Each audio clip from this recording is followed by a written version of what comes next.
right, so for a few weeks, we've been talking about Dispatch here on the channel. I mean, since its release, we've really been going at it pretty hard. And we've talked about Dispatch in many different ways. We've talked about theories. We've talked about things that Robert has done. And there's a few things sometimes that I mention or a few things that I say. And some of you guys ask me, like, are you sure that's true? Are you sure that's canon? Some of you guys have gone as far as to say that the comic books aren't canon to the actual story and that there was a mistake there and that they were just used as filler and fun things for the artists and the writers to do. But I don't think so. I really do believe that the comics are canon to the story of Dispatch. I just feel that there's so much that you don't know as Robert. You're playing as Robert Robertson the third, and you don't know certain things. And because you don't know certain things, the audience, the people that are playing the game, us, we don't know those things either. And there's a lot of moving parts here. There's a lot of people in the world of Dispatch, and everybody has their own story. Everybody has their own origin. Everybody has their own motivations. So if anything, it makes the story more realistic, where you, the player, and you, Robert, don't really know everything that's going on. But there's a few things that are kind of said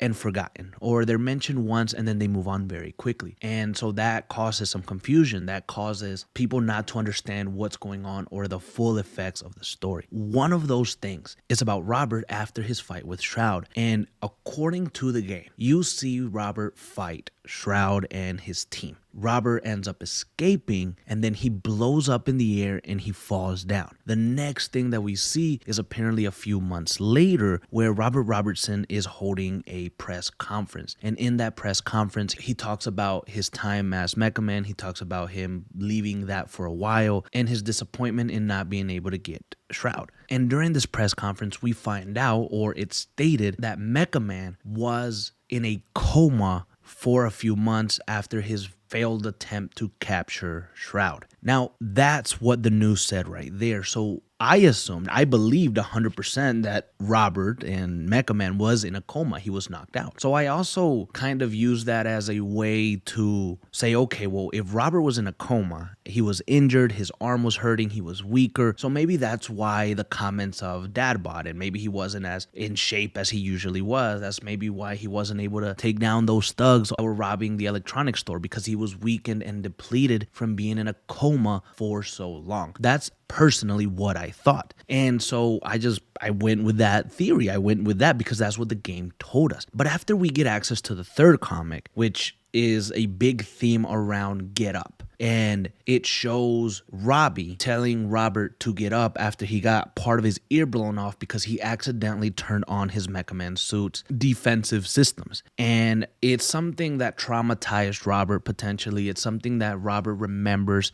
because it's a big event in his life. He lost part of his ear, probably hurt a lot, and he remembers his dad telling him, just get up, get up, get up, and being very rough with him, that tough love that we talked about a few episodes ago. And so when that happened, it cuts to presumably Robert the day that he fell, the day that he fought Shroud and he fell into the desert. So he falls right into the ground and he's like in a fetal position and he's just thinking, get up, get up, get up, until he finally gets up. And when he gets up, he's just standing over his destroyed Mecha Man suit and he looks injured, he looks hurt. That would indicate just right then and there that he was not in a coma. And it's something very important, and it's something that you can miss if you never read the comics. It's something that you can miss if you don't look at that part of the story. Even when I talked about that part of the comic, some people were commenting like, well, that doesn't make sense. He was definitely in a coma. Something's not right here. The comic writing team and the people that wrote the story of the game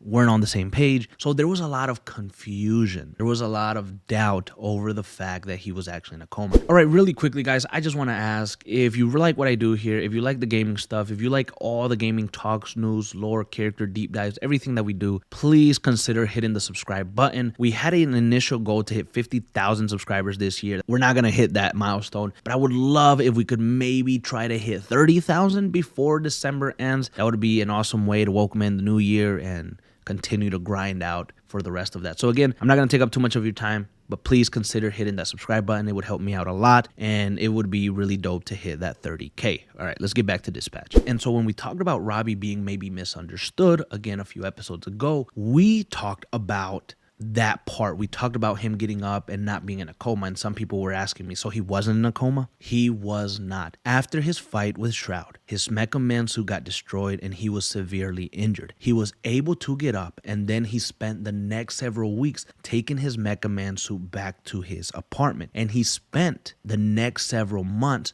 looking for the Astropulse in secret because he couldn't rebuild the Mecha Man suit. He couldn't put it back together without his Astropulse. He needed that. It was a key component of his suit. It was a key component of what made him Mecha Man, the Mecha Man that, evolved from the Mecha Man Astro days that his father had. So he needed that Astropulse, and he also knew that Shroud needed and wanted that Astropulse. So he began looking for it. Eventually, when he couldn't find the Astropulse, he assumed that the Astropulse was destroyed, and that's why he couldn't find it. Now, one thing that I want to mention before we dive a little bit deeper into this is when he falls, when Robert's suit gets bombed and it explodes, you see him falling towards the city. And somebody commented this as well in one of my previous videos. They said, well, if he was falling towards the city, why is he waking up in the desert during the comic? I mean, I think it's easily explained. When you're flying or when you're really high above something and you take a fall or you drop something, it might look like you're above the city, but in reality, the trajectory of him falling with the explosion might have caused him to slowly drift until he fell towards the part of the desert or an area where there isn't many buildings. And that's probably what happened. If we want to keep it simple and kind of add some common sense to it, that's probably what ended up happening. He just, as he was falling, he slowly shifted to the right potentially and then just ended up in the desert. Not a big thing.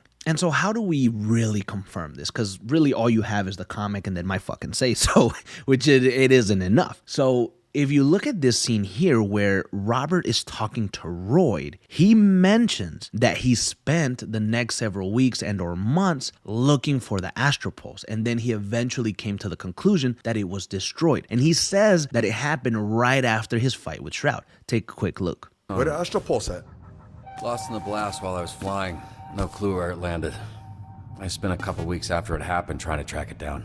So here, basically, Robert confirms that after his fight with Shroud, he immediately went looking for the Astropulse. And so that backs up the claim made in the third comic book where he got up. And then there's another scene where Royd and Invisigal and Malevola come to his apartment and they say that they track the Astropulse. And he says that he thought the Astropulse was destroyed. Wait.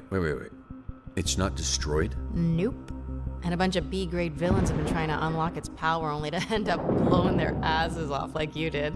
All right, so now that you have that scene there, you can grab the events and put them in order, and they start to make sense. Everything starts to reveal itself, and it confirms that Mecha Man, Robert, was never in a coma. He used the coma excuse to be able to hide from the public without him having to be Mecha Man, because they would start asking questions. Well, where is Mecha Man? Where is he? Why isn't he here helping? What happened? So he needed to use this as a cover. He probably panicked a little bit. He probably thought to himself, shit, nobody can find out. So I'm going to go into hiding. I'm going to say that I'm in a coma, and then I'm going to look for the Astropulse, find it, put the suit back together, and I'll be back. So that's, I think, what really happened, and it makes a lot of sense. Another thing is, they ask him, well, if you were in a coma for so many months, why didn't, Shroud come and kill you, and it would have been very easy? And then he said the thing of, well, he really only wanted Mecha Man gone, and he yada yada, and I was already gone. He probably got the Astropulse or whatever. That's why he didn't come for me. And then that made sense to us. I was like, oh, okay, yeah, that makes sense. But in reality, Shroud probably didn't get him because he didn't know where he was. Shroud maybe heard that he was in a coma, went to go looking. He found out that he really wasn't in a coma because Robert was out hiding, looking for the Astropulse, trying to figure a way to put Mecha Man back together by himself. Remember, he didn't have any resources. He had burned through all his money. So it was a struggle to do. Again, that really confirms that he was never in an actual coma, and he only used that as a strategy to hide from the public, hide from Shroud, and give him the ability and the time to look for the Astropulse to try to get it all and put his life back together, basically. So it makes sense. It was a very smart thing to do. And again, it's confusing. And if you don't go digging, and if you don't put on your thinking hat and try to dig a little deeper, it can become a little complicated. And again, I'm not going to sit here and try to clown anybody that didn't believe that or didn't know that, because it's a hard thing,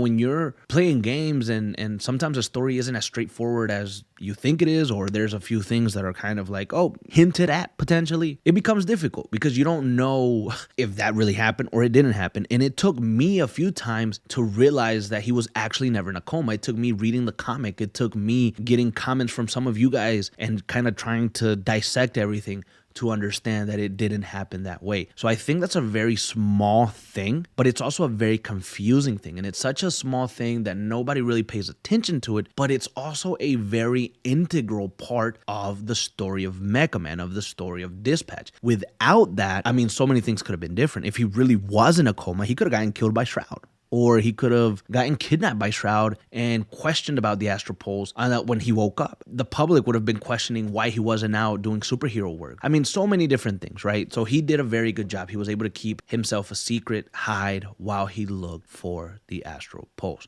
So one final time, he was never in a coma. It was a lie to protect himself and give him time to search.